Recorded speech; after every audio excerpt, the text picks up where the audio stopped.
Hi అండి, అందరికీ నమస్తే ఫ్రెండ్స్. మనకైతే సమ్మర్ మంచిగా వచ్చేసింది. చాలా హీట్గా ఉంది కదా అంతా కూడాను. అయితే చక్కగా మనకేంటంటే మిద్దె తోట ఉన్న వాళ్ళు అసలు ఏసీ ఉండాలా వద్దా, మిద్దె తోట లేని వాళ్ళ పరిస్థితి ఏంటి అంటారా? కంపల్సరీగా ఇప్పుడు ఈ సీజన్లో మాత్రం ప్రతి ఇంటికి ఏసీ అవసరమే అయిపోయిందండి. ఇప్పుడు కామన్ అయిపోయింది అందరికీ కూడాను. అయితే మిద్దె తోట ఉన్న వారికంటే మిద్దె తోట లేని వాళ్ళకి అసలు తేడా ఏంటి, రెండేళ్ళకి హీట్ ఏమైనా తేడా ఉంటుందా అంటే కంపల్సరీగా ఉంటుందండి.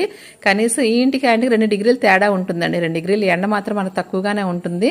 ఆ మొక్కలు ఉండడం వల్ల చల్లగా బాగుంటుంది. ఏసీ కూడా తక్కువలో పెట్టుకున్నా కూడా మనం హ్యాపీగా పడుకోగలం.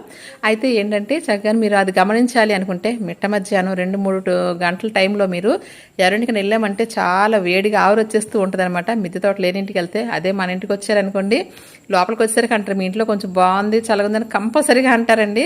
అందుకే మేమైతే మాత్రం సంవత్సరం చక్కగా ఏసీ అయితే క్లీనింగ్ చేయించేసి నీట్గా వాడుకుంటాం. లేదంటే కరెంట్ బిల్లు వాచిపోద్దండి క్లీనింగ్ అని లేకపోతే. అయితే మాత్రం చక్కగా మనకు మేడ మీద మిద్దె తోట ఉండడం వల్ల మనకు 2 డిగ్రీలు తక్కువగానే ఉంటుంది అందరికంటాను.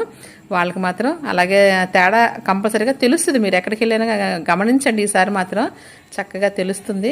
కాబట్టి మిద్దె తోట వలన మనకు కూరగాయలే కాదు, మంచి గ్రీనరీయే కాదు, ఆక్సిజనే కాదు, సమ్మర్లో మనకి సమ్మరే కాదు ఎప్పుడు కూడా ఒక 2 డిగ్రీలు ఎండ మనకి తక్కువగానే ఉంటుంది. ఓకేనా ఫ్రెండ్స్? అవునా కదా? మీరే చెప్పండి.